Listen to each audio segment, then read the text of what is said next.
I got my on the three of you guys tonight. You pull anything, you're off the show. I run a clean show here. Listen to that damn song!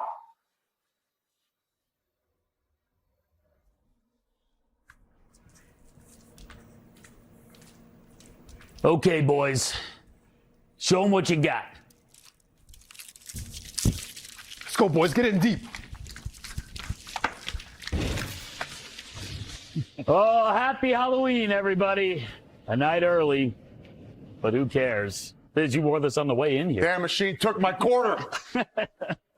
Took my quarter ace. I got my foil going, though. Maybe I'll hit the machine for you. He's got the foil wrapped on. Reg Dunlop, the Hanson brothers, Liam McHugh, Paul Bissonnette, Anson Carter. That is Henrik Lundqvist. Yes. Believe it or not, it's NHL on TNT opening faceoff powered by Verizon. Still getting used to it. I will have people at home know that we put this out there as an option, and I was expecting no response. And like a second later, Hank was like, "Yes, I'm in." No hesitation. Like you'd been waiting for this text to come. You know what? Growing up, I was not a big Halloween guy. We didn't really celebrate it until we moved to the States. And now having kids, you gotta love it. You gotta embrace it. I picture a young, angry Hank watching this movie and wanting to get in on the forecheck. Put the pads down for a game. I was a kid back then. I was not angry. That came later in life, Biz. Yeah, after you started working here. And you had to stare across at Biz. Your hair's in your eyes a little bit. Let me give you a little thank squirt. you, There you thank go. you. You're good. I gotta make sure I get myself here, too. Soul glow That's there. a pretty good look for you. Yeah, not bad. You're getting a little too comfortable with that. Hey, listen, we're not the only ones celebrating around the league. NHL players do a fantastic job here. The old. Are you familiar with 6-7? Yes, that's a millennial thing. Yep. Gen Z. Yep. That's also the last time the Maple Leafs won the Stanley Cup. 6-7. 6-7. Oh, Scooby and the gang. Okay. That is the Buffalo Sabres, correct? Tage That looks like Thompson. Tage Thompson. Tage Thompson right there. Biz, you want Yeah. some Scooby snacks? Ryan Okay. Reeves, Barclay Joe. The Office, I believe. There, yeah. I would love some Scooby snacks. Love some. Just what this broadcast needs. We're going to be showing a whole bunch of Halloween costumes the entire rest of the night. I got to tell you, I'm used to not being able to stare at you for very long because something weird is going on. Now it's All of you. all angles. It really is. I feel like Shaggy right now, too. We're going to power through this. Let's try to talk hockey. Both of our clubs among a handful of teams that certainly think it's reasonable to believe that you can come into this season, win the Stanley Cup. Tampa Bay, championship core, getting older. Dallas lost 3 straight times in the conference finals, but they're back. They have a new coach. They still have Tyler Seguin, and tonight is game 1000. He is on the ice, and that is where we take you, powered by Verizon, drafted in 2010 with the Boston Bruins. 814 career points, and now, tonight, when the puck drops, he will have played in his 1000th NHL game. When he walked into the building, he chatted with our Jackie Redmond. Tyler Seguin, congratulations on 1,000 games played. How many games does it feel like? 999. All right. You look back on your career, you hit 1,000 games, you've accomplished a lot. Is there a game or a goal that you're most proud of? Ooh, I don't know. I've been talking about the first one quite often lately. Yeah. And hopefully the coolest is the next one. Good answer. Your team is arriving today in Tyler Seguin-inspired outfits. If you had to guess what those outfits might entail, what do you think they're going to pull out for you? I saw some outfits this morning. I saw some fake tattoos. I've seen some trainers rock. Wow, you've got eyes everywhere. I got eyes everywhere, spies everywhere. But they've made it such a cool day and morning already that, pretty thankful. How so? Just the outfits I saw this morning. I got a team gift from everybody. That she gave a nice speech. Yeah, I don't know. I don't know if they want me getting. I don't know. It's gonna be a cool experience. And I think really the last few hours with my phone, just seeing old teammates and coaches texting, and it's gonna be a cool night. Well, your teammates are dressing up as you tonight. Tomorrow is Halloween, so my next question is very serious. What is the best Halloween costume you've ever done? Oh, something with my wife. We had Machine Gun Kelly and Jessica Alba one year. That was probably pretty good. Oh, that's pretty good. That was a pretty good one, yeah. So I'll go with that one. MGK with Megan Fox would have been like very like fortune telling if you had done that ahead of its time. Megan Fox, maybe then. Maybe. Well, that's who he's dating. Yeah, So. Megan Fox. I knew it was one of I them. was like, did he date Jessica Alba before? And I didn't know that. Anyways, you guys, you did well. And last question: best and worst Halloween candy. Like what are you going for immediately, and what are you avoiding? Best Popeyes. So like the old like sugar little pieces of candy, get them from Dollarama anywhere in Canada. Worst, I'm not a big like peanut butter candy guy, so like Reese's Pieces. I know it's just not my thing, so I'm gonna go with that. Breaking. Tyler Seguin out on the peanut butter chocolate type candies. Listen, congratulations on 1,000 games again. Have a good one tonight, and thank you for playing along. Thanks, Jackie. It's weird to be automatically eliminated from Mr. TNT contention based on your likes and dislikes of Halloween candy, but the Popeyes, which I didn't know existed, is that a Canadian candy? Oh, I think you just get put on waivers. Wow, look at that. But no chocolate peanut butter? Yeah. Bizarro land. But I tell you what, this kid should be very proud of himself, a very resilient player, dealt with a handful of injuries over the course of the last 4 or 5 years and has worked really hard to get his game exactly where it was pre-injuries. And he's been a catalyst for this group, a part of that great second line, really 2 first lines over the past couple of years with his chemistry with Mason Marchand. And who else was he playing with there when they were buzzing up and down? Was it, help me out here, Ace. They're mixing them back and forth. Mixing and matching it? Yeah. Oh, I thought you'd help me more than that, being a brother and all. We spent a lot of time in makeup today and not as much time actually doing the research. Yeah, it's reaching right now. my brain. No, they had it's Duchesne. It was Duchesne, Seguin, and Mason Marchand. They had such good chemistry and just playing like a first line. I know Marchand is now in Seattle, but just an incredible 1,000 games for this guy who came over from Boston and has been nothing but a true professional and deserves everything he's got. Is that actual blood? Do you have a head wound right now that we don't know about? That is coming out of my ears from thinking too hard. It is. You're correct. I'm going to take the rest of the segment off. He's always played with swag. Yes. You got to give that to Seguin. Like, even as a young player, there was something about him as a person on and off the ice. He had that confidence, and he brings that into his game as well. I mean, you look at his skill level and his skating, and especially the way he can shoot the puck. But to me, when I think about him as a player, there's some confidence there that I think he can really add so much to a team, that it's not just a skill. It's that aura or I can get it done. And I always felt that about that player. But isn't that one of the reasons why he was moved out of Boston? He was having too much fun away from the game. And it's a perfect example of why you can't give up on young kids too early. He was 18 years old, living his best life, playing in the league, winning a championship. And they moved on from him and went to the Dallas Stars. And Jim Nill, new general manager there in Dallas, coming from Detroit, tons of success. And he makes that trade for him. Yep. And Dallas has been one of the top teams in the West for a very, very long time. And a big part of it is because of Tyler Seguin, excuse me. I got handsome brother brain right now, too. Well, yeah. And they've transitioned now to the second core, but he's still there. He's still very much important to this hockey club. And, he brings a lot to the table in addition to Mikko Rantanen, too, Liam. Yeah, everybody, by the way, going no bucket during the warm-ups in honor of Seguin. Rantanen, you talk about confidence and swagger, right? And I think he gives everyone else a little bit of confidence. First off, the sheer size of him, and then you put the skill into that size. No doubt. I don't know if you guys saw the clip the other day of that reverse hit.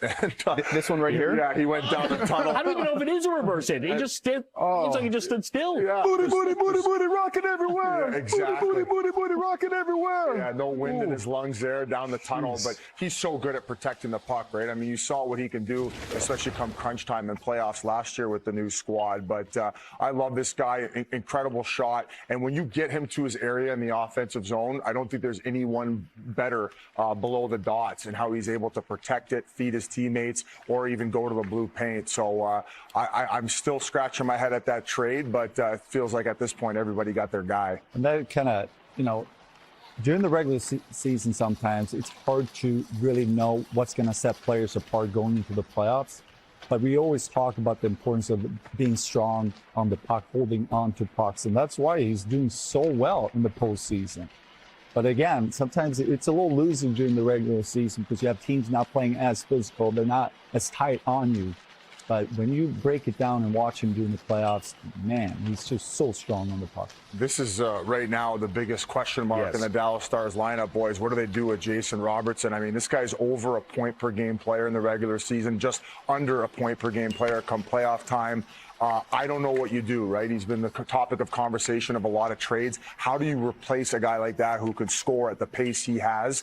And what do you even get in return? So hopefully with the salary cap going up the way it's been going, they can lock him in at a fair rate, or you're just going to have to figure out to move on because they got $17 million in cap space next year. I think you want to see this production out of him in the postseason. Regular season, you know exactly what you're getting. I think having Rantanen in there helps, takes some of that pressure away from Robertson, but he's still a heck of a goal scorer. He brings a lot of offense. Offense wins games, that's for sure. But you need a goaltender. You need a goaltender to stop the pucks. I love Jake Ottinger. A bit of a slow start this regular season, Liam, but I love him. He's massive. He's huge. He's a guy that I expect to play for Team USA. I don't think it's a lock just yet because you've got Hellebuck already, so he's a lock for sure. Swayman, you've got Demko, and I'm missing someone else. Well, it feels like at the very least 4 for 3. Yeah, I'm back to handsome brother Brandon And again. no, it's tough. And if you slip, but that starts to enter your mind. I would think you're young, you're Jake Ottinger, and you're sitting there. You want to be the starting goalie at Team USA, but now you want to make the team. And let's face it, we all know how this ended last year in the playoffs, right? Pulled from the game. Pete DeBoer said what he had to say, and it didn't start well this year. It's been better lately. But do you start to worry about confidence? No. I think Ottinger has a lot of confidence in his ability, in his game. You look at the numbers; they're still pretty good. You say he's off to a slow start, but it comes with the territory because he's playing at a level where the expectations are high. He earned that by being that good over the last couple of years, right? But in terms of who's going to start for Team USA, it's just too early to say. You're going to have to wait a few months here to see who's hot, who's coming. Just clicking every box going into the Olympics. And again, you break down his game, slow start or not, it's such a good foundation. You talked about his size, the way he moves, the way he competes. Yes, the ending from last season was a little weird. But that comes again with being a professional athlete. You put that behind you. It's a new season and a new opportunity for Jake. And he's still so young, too. I think we all forget that. It's not like he's 30 years old. Jake Ottinger is a young guy.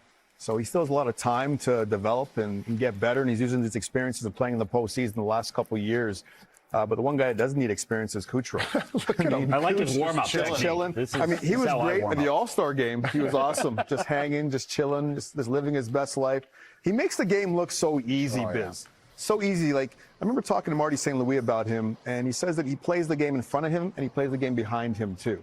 And you watch him play, you know exactly what Marty's talking about because he won the best of all time, Hall of Famer himself. But he slows the game right down, and he knows what's happening behind him, so that allows him to really read and react what's happening in front so he can hit those late guys coming for those cross-team passes. I feel like we almost don't appreciate Kucherov that much, and we wonder if he's really working because sometimes it doesn't look like he is because the game is coming to him rather than he's chasing the game. Yeah, maybe a few. But then you hear from his teammates, and they're like, no, he works. He puts it in. That's why he's so good. Yeah, actually, we were talking to Pat Maroon in the offseason, and he was saying how much he loves going on the ice, even in the summertime, and how he gets to Tampa extremely early, and he'll go on for 90 minutes, about 4 or 5 times a week. And it's the subtle details, too, like on rims where his own teammates are relieving pressure and how he's able to pick the puck up off the wall, get it right to his forehand to make that play before the lane closes up. So I think the term a lot of people use is he's an assassin. He just knows exactly what areas of the ice to exploit. He does it effortlessly. He conserves energy, and that's why year over year he's in the 100-point range, if not surpassing that. And by the time he's done his career, that's going to be the greatest Russian hockey player of all time. Well, I don't think you can deny that. Fastest Russian to 1,000 points. And of course, Alexander Ovechkin holds the goals record. Yeah, better than Sergei Fedorov too.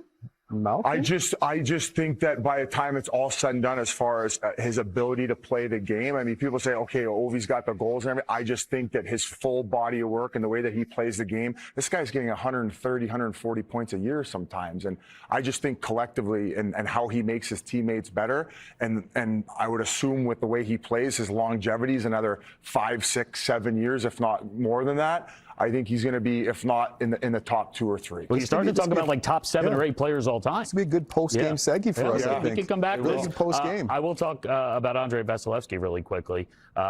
Listen, we mentioned Ottinger and Young and still in his prime. And Vasilevskiy, listen, there are a lot of miles on the tires. I mean, he's certainly not an older goalie at this point, but he's played a ton of playoff hockey. We used to look at him as the best big game goalie in the world. He had that 3 to 5 year period. Is he still that guy? Bobrovsky's probably that guy, but is he still He up had there? the spot for a few years, but Bob have to be in that conversation now if you look at what he's accomplished over the last couple of seasons. But when it comes to Vasi, and we talked about Ottinger and his structure, Vasilevskiy is one of my favorite goalies to watch because he has the speed, the footwork, the way he competes. I just love that. And sometimes when you talk about goaltending, you don't want to be in a situation where you play the technique too much. You want to play the game. You want to compete. You want to be able to improvise. And I feel like he's able to do all of that when he plays the game. So always a fan watching him. When you were in net, Hank, playing against Vasi or these other top goalies, did you pay attention to what was happening the other end? Were you so focused on your own game? No, you were not that focused. I mean, you could admire a great save, but that was quick. And then you back to yourself in your own focus. But you knew when it was going to be a challenging game for your own team to score if you face one of the best goalies. We're going to have plenty more to say about both of our teams. We're going to hear from John Cooper in a little bit, but we did want to share a story from the hockey world that we certainly think deserves your attention. This week, Panthers star Brad Marchand stepped away from his NHL team in order to help out a friend who lost his daughter to cancer. Last night, Marchand was behind the bench, serving as a guest head coach of the Halifax under-18 hockey team, Marchand Millcomb Hunters. He was filling in for his friend, J.P. McCallum. McCallum's 10-year-old daughter, Sela, passed away last week. Sela loved hockey. She loved her dad's team more than anything. She loved going to the games. She was always there supporting them.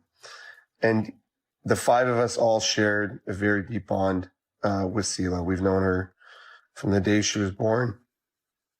We've loved her since then. And there's no time that the 5 of us ever would have really been together for an opportunity like that to coach this team and coach together. And Sela would have loved nothing more than to see us behind that bench together.